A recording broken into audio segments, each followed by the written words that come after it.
Welcome in, everybody, to a Wednesday edition of Birds 365 here on JAKIB Sports. I'm your host, Zander Krause. That's my co-host, Johnny Mac, John McMullen. John, how you doing on this Wednesday morning, brother, as we prepare to send you off to OTAs, Johnny Mac? Yeah, great day. It's always the way. Chilly locally here in the Philadelphia area, but 60 degrees, raining. But that's 60 with some football with some weather. wind, Johnny Mac. So it's Yeah. it's chilly, yeah. But it's football weather. Not football on the field, just shorts and shirts, but it'll be football weather.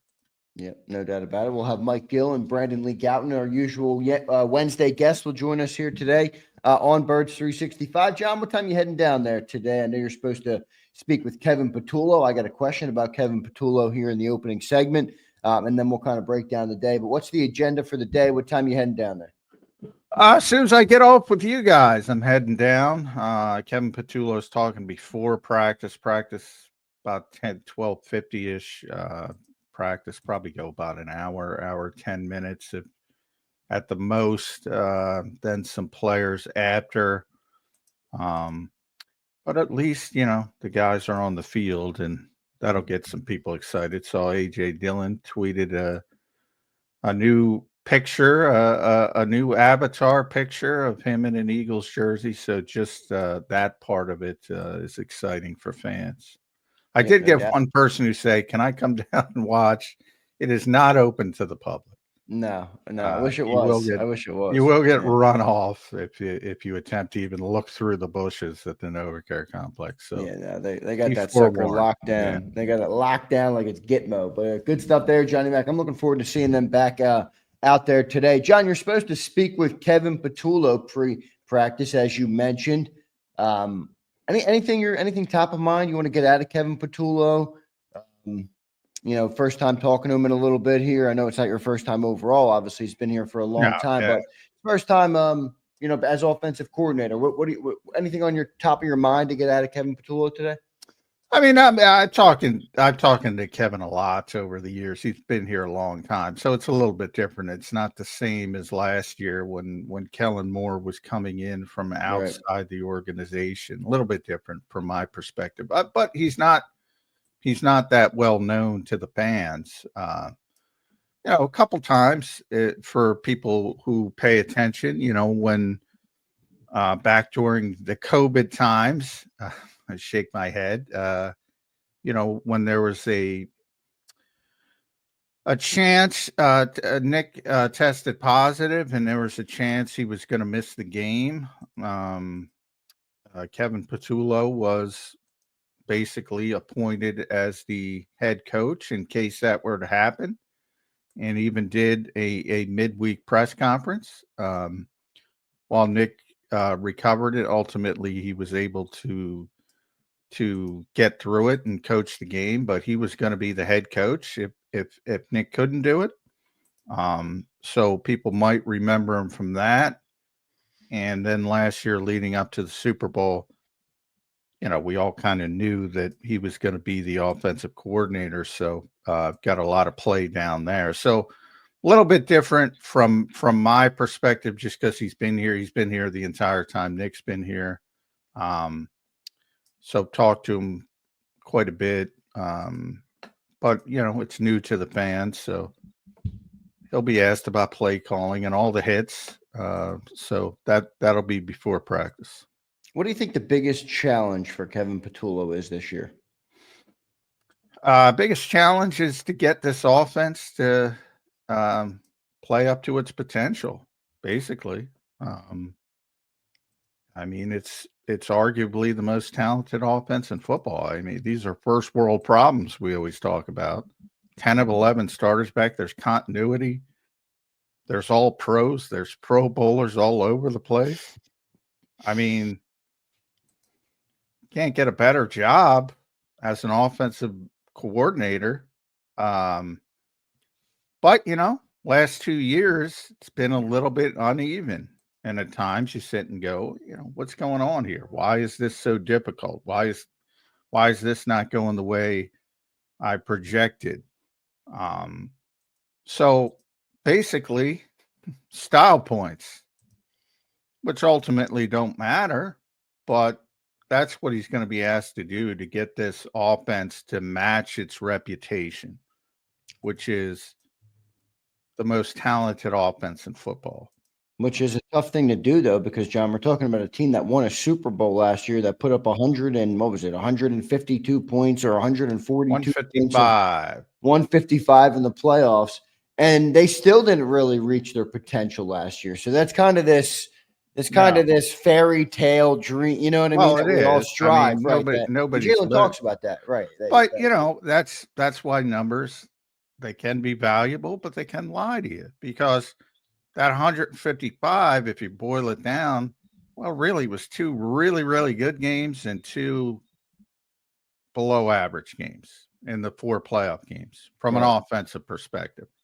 It's really just 2 explosions, and the other 2, like I said, if Jalen Carter didn't save the season, boy, this show would have a different topic, a different mindset from the fan base. I mean, that's how bad the performances were in the passing game against Green Bay and the Rams, not just the Rams. So it was basically too bad, too good. And that's what you're trying to elevate. Maybe more so. You can't expect to explode to the level they did in the NFC Championship game in the Super Bowl, but maybe more of a balance. The bad games are better, and maybe the good games aren't as quite as explosive and have that better balance. Yeah, we'll Is see. what I would Yeah. say. We'll see. It's gonna be an uphill battle for Kevin Patulo just because of what we just laid out. Where you got to be excellent in order to be.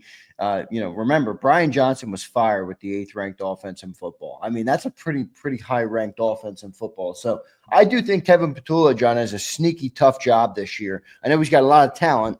All right, and it could be worse. But I think meeting those expectations is the hardest part of his job, and it's tough to do when you got this much talent, this many players, this many contracts. I'm sure AJ Brown's going to want the ball a little bit more this year. Wouldn't blame him if he did. I was talking about this the other day, and I'm like, it's AJ Brown. Why would we not want him to get the ball more? It's good things happen when you get the ball to AJ Brown. So I think he has a very tough climb this year, Kevin Patulo, to kind of put it all on the train tracks and make it look good enough to meet the expectations of not only the fans, but the reporters, the owner, the GM, the quarterback, everybody.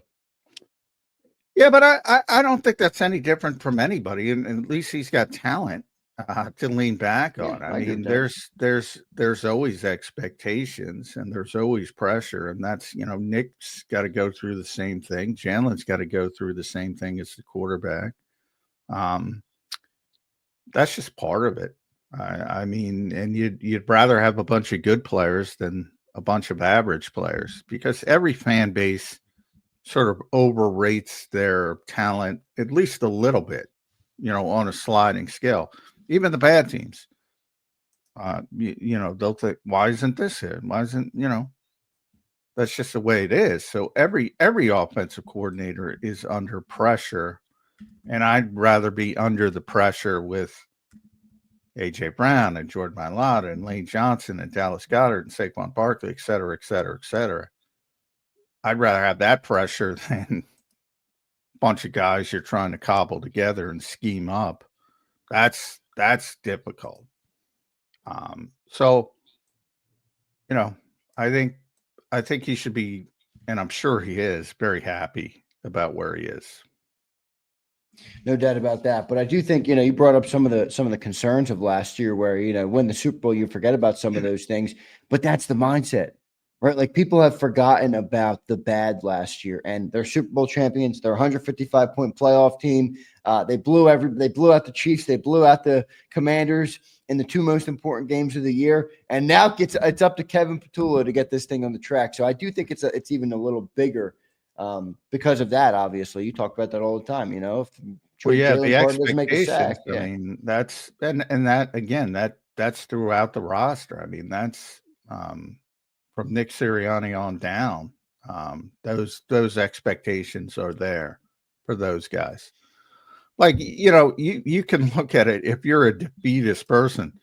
You can look at it, the Nick Sirianni's personal resume that we talk about. The best winning percentage of any coach who didn't start in the 1960s, and the best winning percentage in the free agency era ever. First coach with 4 postseason appearances, 2 Super Bowl berths, and the Super Bowl championship in his first 4 years. Nobody else has ever done that, ever. How do you keep that up? He loses 2 games in a row, and he's the village idiot. That's his life. But you'd rather do it with with immense talent than the opposite. Yeah, no, So there's no doubt about that. I think those guys embrace that kind of thing. Yeah, well, they embrace it, but can they do what they need to do to shed off all of the noise and the criticism and the potential, coming for their jobs? I don't know. That's a different question. We'll see what they end up doing this year. John, the state media put out a little video yesterday of the guys out there at OTAs.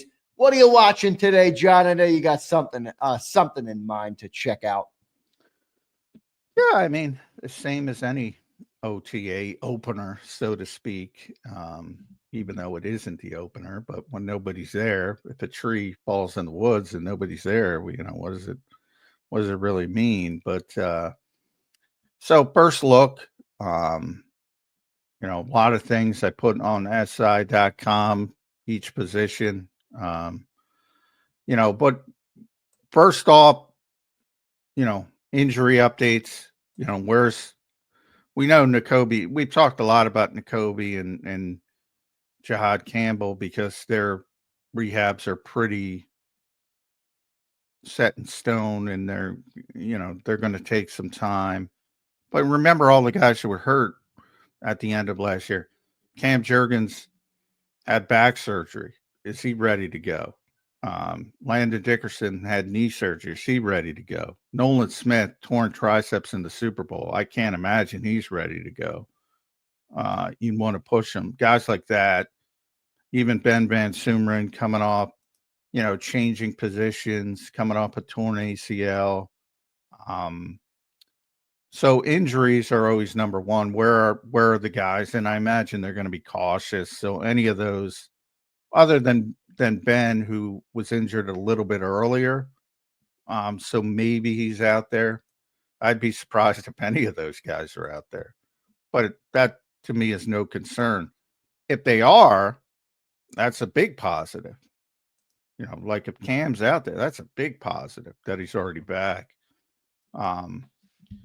Not a concern if he's not. So more of the positive aspect of it than the negative aspect, because you're going to be very cautious this time of year, especially with good players.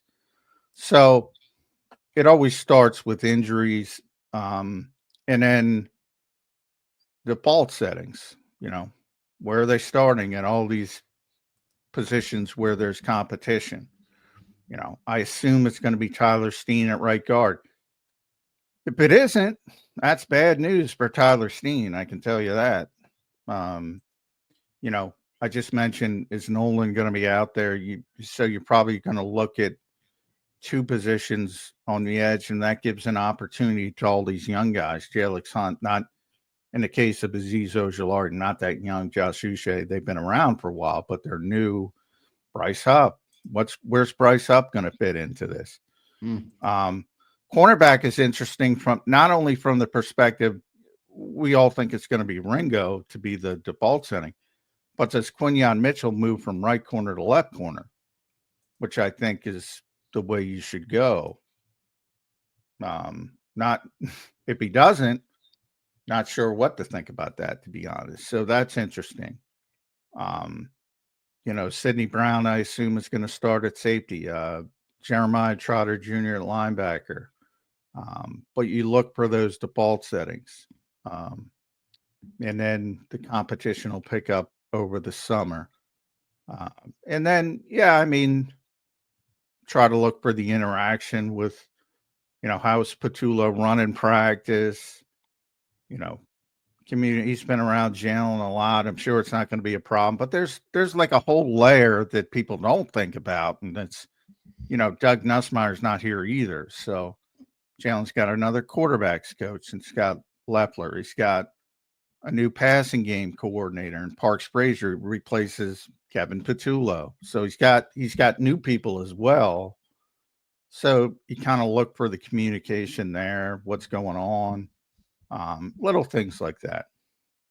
Looking forward to today to see you guys out there and to see some players out there. Johnny Mack will be down there, so it's going to be good to talk to you the rest of the week. This is your only one available, right, John, for the week, and then you got one more next week. Yeah, just one every 3 cluster they have to open, and believe me, they're not opening what they don't have to.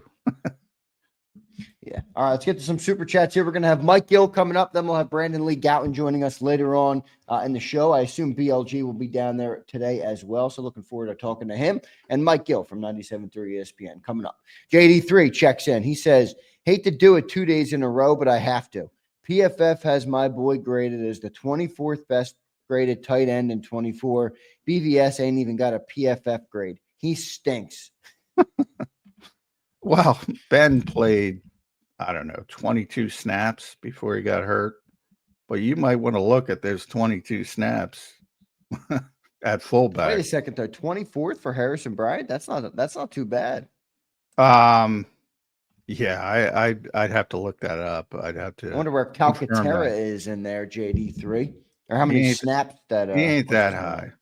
Again, I would say I don't even know if it's just stick or it's tremendous love for Harrison Bryant.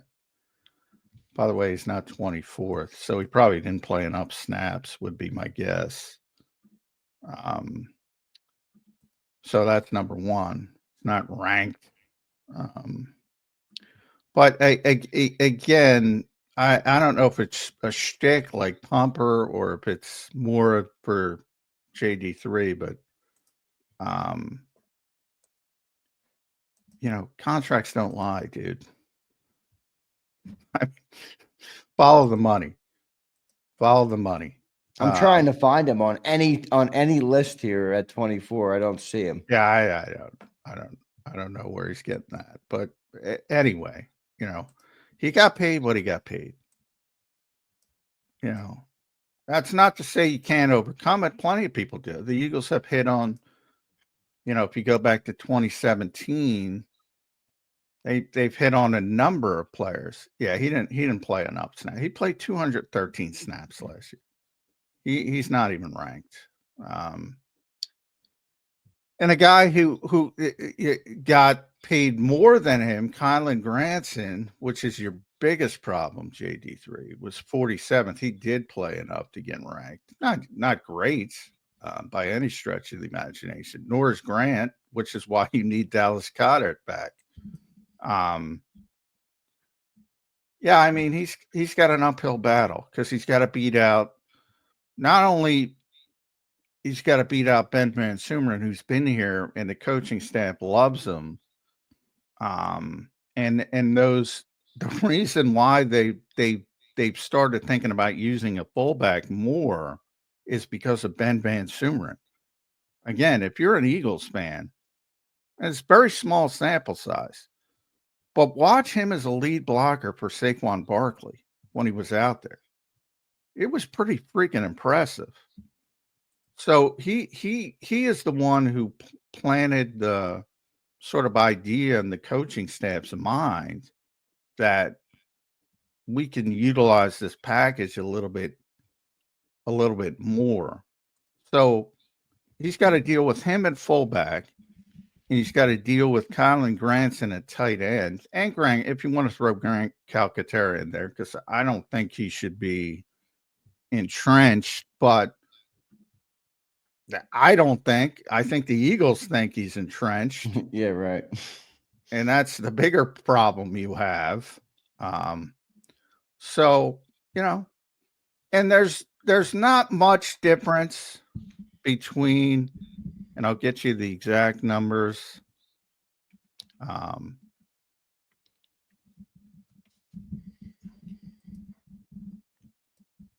So Granson got. Yeah, I'm looking for it. I don't see any grades. He by got the way, 1 for year, 1.75 million. Harrison Bryant got 1 year, 1.2 million, which is the veteran minimum. Like, again, if he outplays him in the summer, by no means is that an insurmountable hurdle. But what it does tell you is they think Ranson's a little bit better. And that means he's got to overcome that as well. But, I mean, if you love him. Yeah, JD loves him. Brian Pumper checks in. He says, "Good morning, y'all. On today's menu, we have barbecued Johnny Mac with a side of Zander Krause." Dude, I'm still cooking, y'all. You haven't won a debate since you've been on this show. No, he hasn't. Brian, you had a tough day yesterday. Yeah, man. But thanks for the $5. He's got another one too. JD3 says, "Even trash like Huff, Anaya Smith, and Project 89 have PFF grades. That's rough for BVS." Geez, JD3 is really coming for everybody BVS. Everybody who plays one snap as a PFF grade. What are you talking about? Here's Brian Pumper one more time. "Y'all endorse parity. I'm disappointed in you two. Hurting the rich to help the poor. What kind of Libby shit is that? Woke 365. I'm gonna put hashtag dummy 365 with Brian Pumper. Who's endorsing parity? I'm explaining the way the NFL does business, how the NFL is set up. Hashtag dummy 365. Thanks for the other $5. Good clap back there from Johnny Mac. We got Mike Gill coming up. We'll have Brandon Lee Gouton later on. OTAs today, everybody. Kevin Patulo will speak a couple of players. They speak after John, right? The players will speak after practice? Yeah, after practice, yeah. Yep, got it. Good stuff there. Let's go to Mike Gill now, joining us from 97.3 ESPN down the shore. You can follow him on X and on YouTube at Mike Gill Show. What's going on, Mike?